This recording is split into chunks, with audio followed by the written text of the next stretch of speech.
People First podcast is a show presented by people with disabilities, authors, and community. We take about issues that are important to us and interview interesting guests to find out new information. There is a way to make a difference.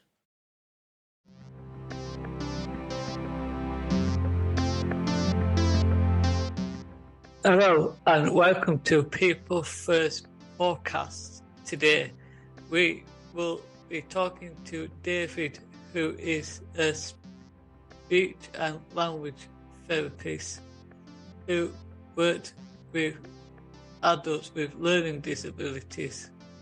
We are going to talk to him about what he does and why it's important. Hi David, thank you for joining today. Hello, you're welcome. It's lovely to be here. Could you explain your role as a speech and language therapist? Yeah, of course. I always think the term speech and language therapist is a bit of a confusing term because it implies that all we do is help with people's talking. But actually, there's a lot more to the job than that. We have two main parts of our job. We have the communication side. So rather than just looking at speech and language, we look at communication as a whole. So we really look at how the person we're working with likes to communicate. So that might be with gesture, with signs, facial expression, it might be touch.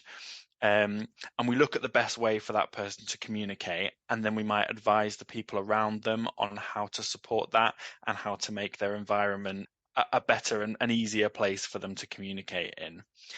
So that's sort of one part of our role, and it might be that we work with psychologists and nursing to help them to do the work that they're doing. And the other part of our role, which less people know about, we work with people who have swallowing difficulties. So we might look at somebody having a meal and advise how they can change that meal and make it easier for them to eat, and advise them on foods that might not be safe to eat. How did you first started working as a speech and language therapist?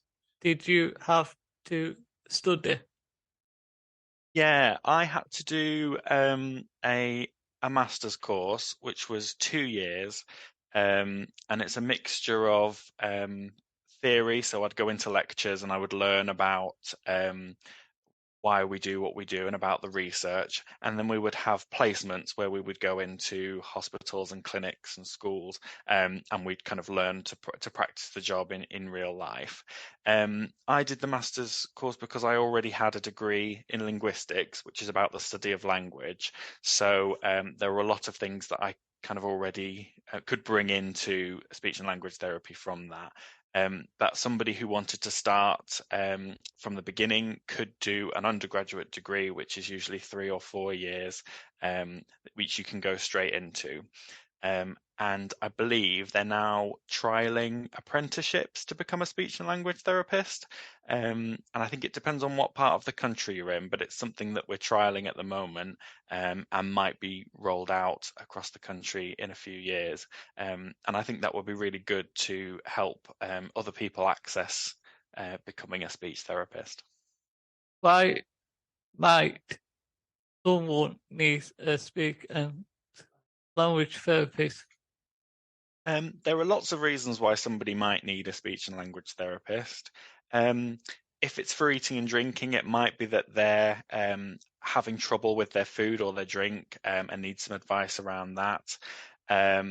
Or if it's for communication, it could be for a number of reasons. It might be that that person needs something or wants something, and is unable to express that to the people around them.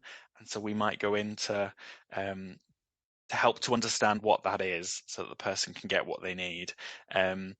We might go in and we might help to create visual timetables or visual planners, which help make a person's daily routine more predictable and therefore sort of easier to understand. Or if somebody that I work with, like a psychologist, wants to go in and do some work with somebody, I might go in and assess that person's understanding so that the psychologist knows that everything that they're talking about and the work that they're trying to do, they're doing it at a level where the person they're working with can understand that, and so that they can get the most out of that therapy. So it might be more of a supportive role. If you need a speech and language therapist, how would you find one? That's a good question. So I work as part of the Community Learning Disability Health team in my area. So people refer into the whole team, and then we look at the referrals and we decide if we think that person will need speech and language therapy input, or it might be nursing or occupational therapy. So we look at those referrals and make a decision based on the information in the referral. But if you thought that you needed a speech and language therapist, you could speak to your GP, and they would be able to tell you the best way to refer in, depending on where you live. Why is it important that we support people with their communication? So for me, communication is one of the most important things in our lives. It allows us to do so much in our lives. It allows us to enjoy moments with other people. It allows us to let other people know what we want, what we need, what we like, what we don't like. And it comes in all different forms. But for me, everybody has a right to be able to communicate and to have the people around them understand what they're trying to communicate and how they're trying to communicate. And so I think the work that we as therapists do is really important, because it gives people the tools to be able to express what they need, express what they want, and hopefully improve their lives. Because it can be really frustrating if you're not able to tell somebody what's on your mind, no matter how small or how large that thing is. The relief that it gives people when they're able to express that is really important, and that for me is why I love doing the job and why I want to be able to support people to. You know what talking mats are? I do, yeah. Talking mats, I think, are brilliant. So I think, did you say you've used them before? I did when I was still, because I had problems with things, so I know what they could show me how to do them by Yeah. looking at them. And So when I've used them before, we have it might be a mat in front of somebody that might, on one side has I really like, and one side I really don't like, or something like that. And then if I was doing it with you, I might give you pictures that you could then sort into into which side you thought it fitted. So that allows you, without having to say anything, to be able to show me and to show the other people in the room what you like and what you don't like, and then we could have a photograph of that and stick it on the wall so that anybody who comes in will know. And we can do that with lots of different things. And if somebody is having difficulty using pictures, we could use real objects and we could sort them into different baskets if doing it as a physical mat was going to be difficult. So there's lots of ways of doing it, but that's just one of the tools that we can use to help people communicate. how do you lead speech and language sessions? What do they look like, and can they also be done online? Yeah, good question.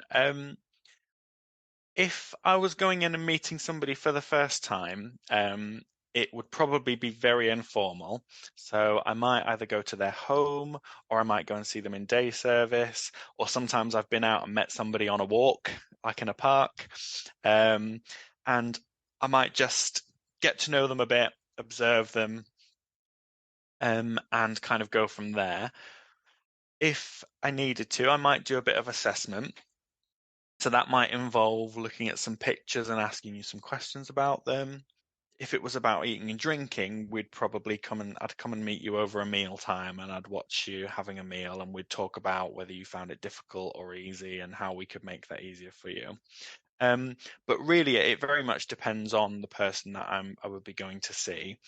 We try very much to kind of lead and to find out as much about that person and how they want to communicate and what the best way for them to communicate is. So sessions can look very different. We do some sessions online, and that can work for different people. I really like going to meet somebody in person because you can get a feel for their whole life, and seeing, where they live, the people that they have in their life, and the things that they like to have around them. So it is nice to be able to go back in and see people face to face. You use a particular tools or exercise to help the people you work with? We have lots of things that we do use. So we talked about talking mats, and that's one that we use a lot. We use lots of other sorts of visuals. So we might do picture timetables to help with routine. We might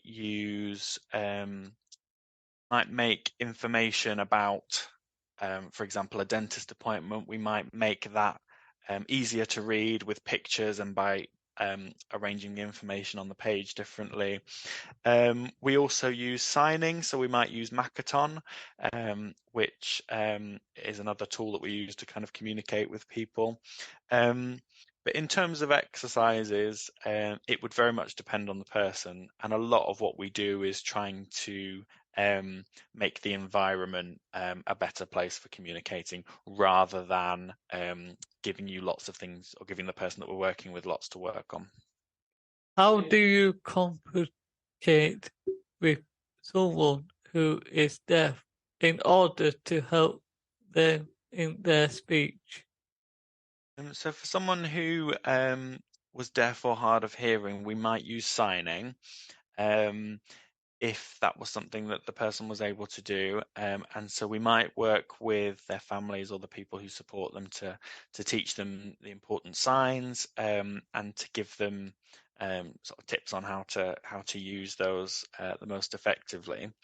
For somebody who had a multisensory impairment, so somebody maybe who's deaf and blind, there's body signing that can be done, and that's not something that I'm able to do, but there are lots of people who are very, very skilled in that, and that is a different way of communicating. We can also use objects. So in the same way that if I want to leave the house and my partner's taking a long time getting ready and we're going to be late, I might shake my keys at him.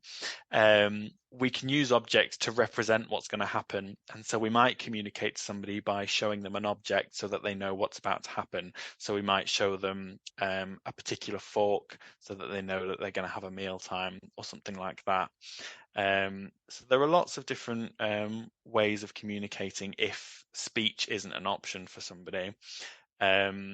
We also do something called intensive interaction, which is one of my favorite interventions and something that I'm learning to do at the moment. And that's about really getting down on a person's level and reading every little sign and every attempt to communicate that they make. So that might be sounds, it might be facial expressions, it might be little movements, and creating a back and forth, creating a conversation using what that person is already doing. And that's something that I love to do. So there's all sorts of ways that we can communicate with people. What are your hopes for the future of your role and what you want to achieve? So at the moment, I'm really happy where I am. This is a fairly new job for me. I've been a speech and language therapist for about a year and a half now. So it's still a relatively new career. and my first job was in a children's therapy clinic. And I think because speech and language therapy is so wide, I'm really excited just to learn more, to be able to work with more people, and to gain my skills. I think in the long term, I'd like to work towards educating and training the next generation of speech and language therapists. So that might be working with a university or with an apprenticeship program, so that I can be involved in kind of shaping the future of the profession, which is something that I'd be interested in. But I think that's a few years off for me yet. What is your favourite part of being a speech and language therapist? I think my favourite thing is that no 2 days are the same, because everyone that we works with is different. So the way that we can help them is going to be different, and so you're always learning. There's always opportunity to work with other professions, and it's just endlessly fascinating. And I think it's so rewarding as well, when you see the difference that it's making in somebody's life, and you can really build up a relationship with the people that you're working with. It's just a really fascinating career. That is all we have time for today on the show. We'd just like to say thank you to David again for coming on the show and talking to us. We are really happy to be able to learn more about speech and language therapies and share that with your community and listeners. Do you have anything else like to add before we sign off?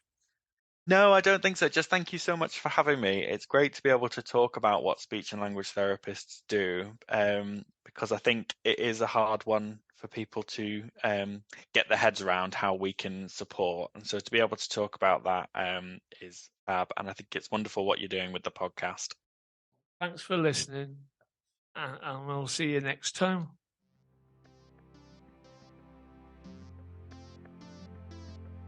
Remember to like, share and follow the show on Facebook, Instagram and Twitter.